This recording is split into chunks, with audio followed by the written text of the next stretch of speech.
दूसरे साथीगण, वर्मा जी, सभी साथियों का बहुत बहुत स्वागत है।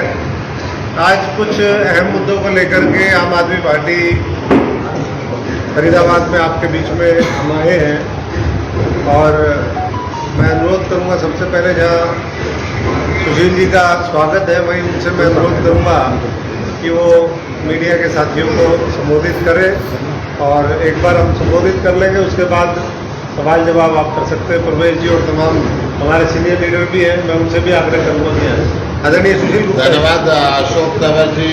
आज जैसा अशोक जी ने बताया कि बहुत महत्वपूर्ण मुद्दे पर हम आपके सामने आए हैं। हरियाणा सरकार, जैसे कि भारत सरकार के सांख्यिकी मंत्रालय बताता है कि सामाजिक न्याय में देश में सबसे पीछे है और बेरोजगारी में देश में सबसे आगे है। आजकल विधानसभा में बजट पे चर्चा चल रही है और बजट के जो आंकड़े आपके सामने आए हैं, एक महत्वपूर्ण बात मैं इसके अंदर बताना चाहता हूँ। 2022-23 के बजट में medium and small scale industries के लिए सरकार ने बजट 35 करोड़ रुपए का रखा था कि उनके वेलफेयर के लिए 35 करोड़ रुपए लगाएंगे, परंतु सॉरी टू से कि आधा % भी सरकार ने उसके ऊपर खर्च नहीं कर पाई। आज तक 0.44%, आधा % से कम खर्च किया है। सारा का सारा बजट लैप्स होगा। ये हरियाणा सरकार की नीरसता दिखाती है कि हरियाणा में कैसे स्मॉल और मीडियम कैटेगरी के उद्योग ना लगे और जो सरकार अडानी जैसे समूह को प्रत्यक्ष रूप से सहायता पहुंचा रही है, इसका एक वास्तविक दृश्य देखने को मिलता है कि हरियाणा सरकार बजट में अपना small and medium scale industries के लिए आधा % भी उन्होंने खर्च नहीं किया। इसी प्रकार जो गांव और शहर के विकास के लिए town and country planning department के लिए बजट सरकार ने 1000 करोड़ रुपए का रखा था, उस पर भी 1% सरकार खर्च नहीं कर पाई। 0.56% सरकार ने खर्च किया है। गांव की सुविधा सुधारने के लिए, शहर का विकास करने के लिए सरकार का कोई इंटरेस्ट नहीं है कि सरकार वहां पे पैसा लगाए और आज तक 0.56% पैसा सरकार ने खर्चा। 22-23 के बजट में 31 मार्च आने वाला है, सारा पैसा लैप्स हो जाएगा। सरकार इस तरीके से उदासीन है। इसी प्रकार ग्रामीण विकास के लिए सरकार ने 180 करोड़ रुपए का बजट रखा था और 22-23 में अभी तक 6% पैसा सरकार खर्च कर पाई है। 94% बजट इसके अंदर लैप्स होने वाला है। मैं जो उदासीनता दिखा रहा हूँ पशुपालन के लिए, इन्होंने 160 करोड़ रुपए का बजट रखा था जो घटा के सरकार ने खुद ही 92 करोड़ रुपए का कर दिया और उसके अंदर भी 8.46% सरकार खर्च कर पाई है, यानी कि 9% से कम बजट, 8.5% बजट खर्च कर पाई है, बाकी खाली जाएगा। आज पूरे प्रदेश के अंदर चुने हुए पंचायतों के पंच और सरपंच धरने के ऊपर बैठे हुए हैं। उनके अधिकारों को स्नैच कर रही है सरकार और जब वो अपने अधिकार मांगने के लिए जाते हैं तो लाठी और डंडे के साथ सरकार बात करती है।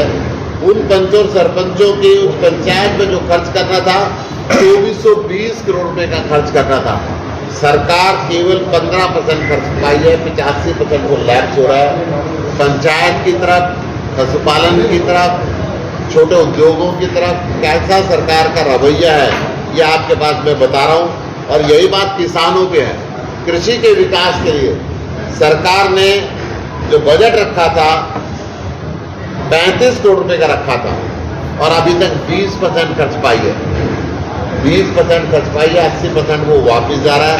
सामाजिक न्याय जो भारत सरकार के सांख्यिकी मंत्रालय ने कहा था कि सामाजिक न्याय की दृष्टि के अंदर हरियाणा सबसे लास्ट है, ये भारत सरकार का सर्वे था, हमारा नहीं था। इसके अंदर 53 करोड़ रुपए का बजट रखा था, अभी तक 28% इन्होंने खर्च किया है। ये उदासीनता उनके सामने आ रही है। प्राथमिक विद्यालय, प्राथमिक शिक्षा, ये सरकार ने केवल 50 करोड़ रुपए का बजट रखा था। सबसे पहले तो वो बजट बहुत कम है, केवल 50 करोड़ रुपए का बजट रखा। अभी सर्वे जो सामने आया था, गांव में 28% स्कूलों में इस्तेमाल लायक टॉयलेट नहीं है। 75% छोटे बच्चों को कंप्यूटर की शिक्षा के लिए वहाँ पे कंप्यूटरों का प्रबंध नहीं है। परंतु सरकार ने केवल 39% बजट इसका खर्चा और 61% बजट आज लैप्स हो रहा है। कैसे जो प्राथमिक शिक्षा है उसके प्रति उदासीनता जो सरकार के सामने आ रही है। इसी प्रकार माध्यमिक शिक्षा के लिए, माध्यमिक स्कूलों के इंफ्रास्ट्रक्चर के लिए भी वो केवल 45% खर्च पाए हैं। 350 करोड़ रुपए का बजट था, 45% इन्होंने खर्चा, बाकी सारा लैप्स होके ये बजट लैप्स होने वाला है। बहुत ये दिक्कत की बात है कि किस प्रकार से हरियाणा सरकार इस बजट को लैप्स होने दे रही है, उदासीन है लोगों के प्रति, ना रोजगार के लिए प्रबंध कर रही, ना किसान के लिए कर रही। आज जिस प्रकार से ओले पड़े हैं और वर्षा हुई है, सरसों की 40% फसल इस प्रदेश के अंदर बर्बाद हो गई है और गेहूं की 50% फसल बर्बाद हो गई है, परंतु सरकार पूरी तौर पे मुआवजा देने के लिए इसके अंदर कोई प्रबंध नहीं कर रही है। सरकार केवल जाति और धर्म की बात करके लोगों को झूठे आंकड़े पेश करके लोगों को परेशान करती रहती है। अभी तो ताजा उदाहरण है कि 2 दिन पहले जब विधानसभा के अंदर सरकार के विधायक, सत्ता दल के विधायक और वो आजाद विधायक जो सत्ता दल का समर्थन कर रहे हैं, उसने सरकार को कहा कि आप झूठे आंकड़े पेश कर रहे हो, आप सबको गुमराह कर रहे हो और इन झूठे आंकड़ों के बेस के ऊपर आप सरकार नहीं चला सकते। ये झूठे आंकड़े इनके बजट के माध्यम से भी सामने आए और किस प्रकार से ये लाठीचार्ज, लाठी और डंडे की राजनीति कर रहे हैं वो सामने आई है। मैं इनके एक और षड्यंत्र आपके सामने लाना चाहता हूँ।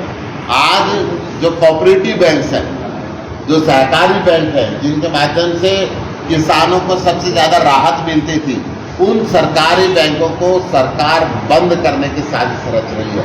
मैं एक आंकड़ा आपके सामने पेश करूंगा कि सरकार किस तरीके से सुनियोजित तरीके से जिला वाइज जो डिस्ट्रिक्ट सेंट्रल कोऑपरेटिव बैंक है उनको बंद करने की साजिश रच रही है। अंबाला के अंदर डिस्ट्रिक्ट सेंट्रल कोऑपरेटिव बैंक की सैंक्शन स्ट्रेंथ 242 अधिकारियों की है, परंतु आज केवल 16 अधिकारी काम कर रहे हैं और 226 अधिकारियों की पोस्ट आज उसके अंदर खाली पड़ी हुई है। भिवानी के अंदर 298 की सैंक्शन पोस्ट है, जिसमें से 247 खाली है, 51 लोग काम कर रहे हैं। फरीदाबाद के अंदर, आज हम फरीदाबाद के अंदर बैठे हुए, फरीदाबाद में 227 की सैंक्शन स्ट्रेंथ है, इसमें से केवल 18 अधिकारी और कर्मचारी काम कर रहे हैं, 209 इन्होंने बंद आज पोस्ट खाली है। इस प्रकार पूरे प्रदेश के अंदर मैं एक जिला वाइज बात करूं तो सिरसा के अंदर हर जिले के अंदर 358 में से 293 खाली पड़ी हुई है। यमुनानगर में हर जगह कुल मिला के 4608 सैंक्शन पोस्ट है, जिनमें से केवल 741 पोस्ट भरी हुई है और 3867 पोस्ट खाली पड़ी हुई है। इसी प्रकार कोऑपरेटिव अपेक्स बैंक लिमिटेड की अगर मैं बात करूं तो 593 पोस्ट में से 385 पोस्ट खाली पड़ी हुई है। और इसी प्रकार कोऑपरेटिव बैंक का एक मैं दूसरा और उदाहरण आपको देता हूं, जो district wise district primary cooperative agriculture rural development bank है, जो खेती के विकास के ऊपर ध्यान देते हैं विशेष स्तर पे। किसानों के साथ जो बिल के खाद का, पानी का, बीज का सारा प्रबंध करने की जिम्मेदारी उनके पास रहती है। किसानों से किस प्रकार की ज्यादती ये सरकार कर रही है, ये इस डाटा के सामने आपको मिलेगी। ये डाटा हरियाणा सरकार ने विधानसभा में क्वेश्चन का आंसर में दिए। डाटा मैं अपने पास से नहीं कर रहा हूँ, हरियाणा सरकार ने जो डाटा है क्वेश्चन का आंसर में दिए, मैं वो डाटा आपके सामने प्रस्तुत कर रहा हूँ। अंबाला के अंदर 60 में से 14 पोस्ट 46 खाली है। पंचकुला 16 में से केवल 2 कर्मचारी है, 14 खाली है।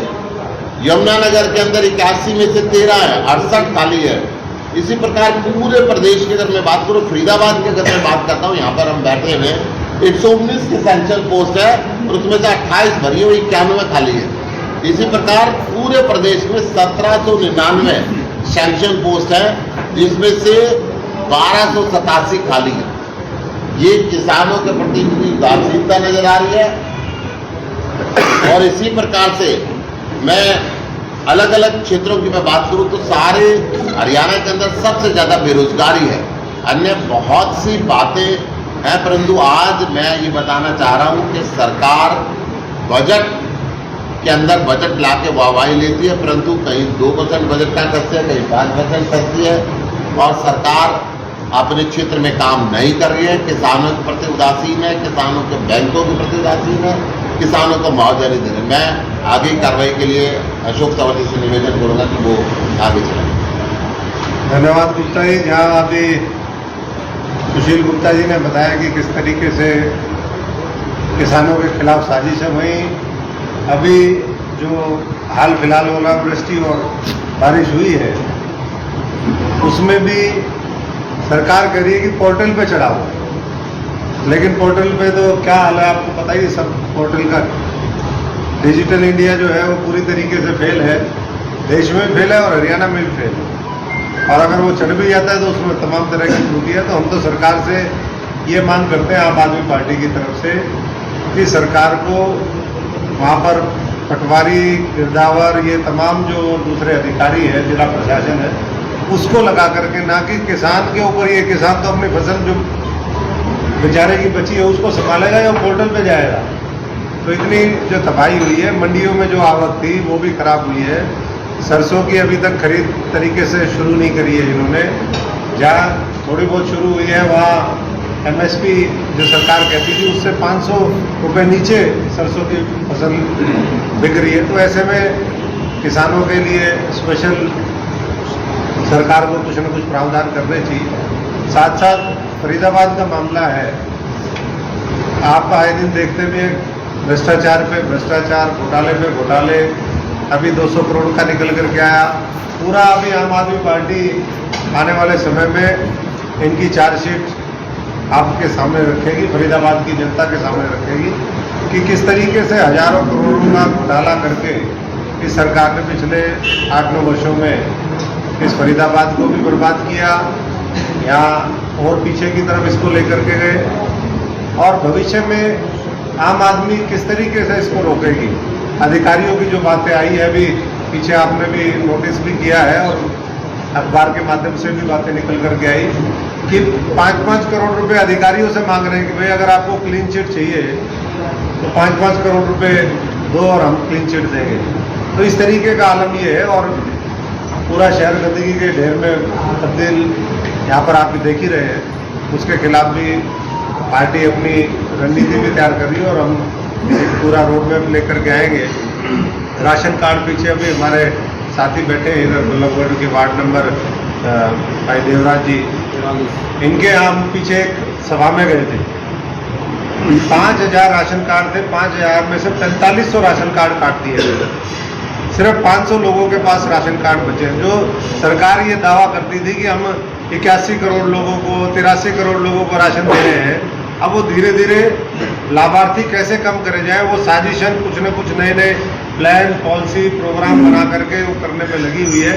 और उसी कड़ी में हमारा, क्योंकि अगर 90% राशन कार्ड काट दिए गए तो ये यहाँ की बात नहीं है, हम कहीं भी पूरे हरियाणा में जाते हैं तो राशन कार्ड, BPL कार्ड का एक बड़ा मुद्दा है। उसको लेकर के 27 तारीख को आम आदमी पार्टी यहाँ पर बड़ा प्रोटेस्ट करने वाली है। उस दिन हम आप साथियों से भी सबसे अनुरोध करेंगे। एक 2-3 दिन पहले संज्ञान में आई कि क्योंकि वैसे तो महापुरुष सभी के होते हैं और जिसने देश के लिए लड़ाई लड़ी हो तो देश का महापुरुष, संविधान निर्माता बाबा साहब अम्बेडकर जी के जो स्टैचू है उसके हाथ तोड़ दिए गए वार्ड नंबर 25 के अंदर। तो अभी इसके बाद हम लोग जाएंगे उस जगह को भी विजिट करेंगे और आम आदमी पार्टी जहाँ शहीदों का सम्मान करती है वहीं महापुरुषों के विचारधारा पे चलते हैं। और हम तो भगत सिंह और बाबा साहब के अनुयायी हैं खास तौर पे। तो मैं समझता हूँ कि सरकार को ऐसे मामलों में कड़ी कार्रवाई करनी चाहिए, क्योंकि कहीं ना कहीं भावनाओं को ठेस पहुँचती है और इससे समाज में भी कहीं ना कहीं तनाव पैदा होता है। तो कौन उसमें दोषी थे, अभी तक कोई मुझे नहीं लगता कि दोषी पकड़ा गया है। तो हम एक बार जाकर के जगह का मुआयना भी करेंगे और प्रशासन से भी इस मामले में बात करेंगे। बाकी सवाल तो बहुत हैं, मुझे लगता है आप लोगों के, तो उसके रूप में भी उसमें कुछ बातें इससे पहले एक बात मैं आपको बता दूं, आम आदमी पार्टी ने पिछले सप्ताह मेगा सदस्यता अभियान लॉन्च किया था और हमने तय किया था कि एक महीने के अंदर 10 लाख से ऊपर मेंबर हरियाणा के हर गांव में, हर मोहल्ले में पहुंचेंगे आम आदमी पार्टी के बुजुर्ग कार्यकर्ता, और 1 लाख से अधिक मेंबर हमारे उस अभियान के तहत बन चुके थे 2 दिन पहले। पूरा जोर शोर से सदस्यता अभियान चल रहा है और आम आदमी पार्टी ये सदस्यता अभियान पूरा करके हम अपने संगठन का पुनर्गठन करेंगे। और हम तय कर चुके हैं कि ये भाजपा सरकार चुनाव से जितना मर्जी भाग लो, इनको इनके अंतिम घर के छोर तक छोड़ के आएंगे। फरीदाबाद का चुनाव ये पिछले 1 साल से ज़्यादा समय से लंबित कर रहे हैं, 1.5 साल हो चुका है। गुड़गांव का चुनाव का समय हो चुका है, मानेसर की ये वार्डबंदी नहीं कर रहे, जानबूझ के चुनाव को लटकाते जा रहे हैं। परंतु आम आदमी पार्टी पूरी तैयारी के साथ इन चुनाव का लड़ेगी। इनका जो भ्रष्टाचारी शासन है उसको बदल के दिल्ली और पंजाब की तरह पारदर्शी शासन यहाँ पे लाएगी और यहाँ की व्यवस्थाओं को विकसित करेगी।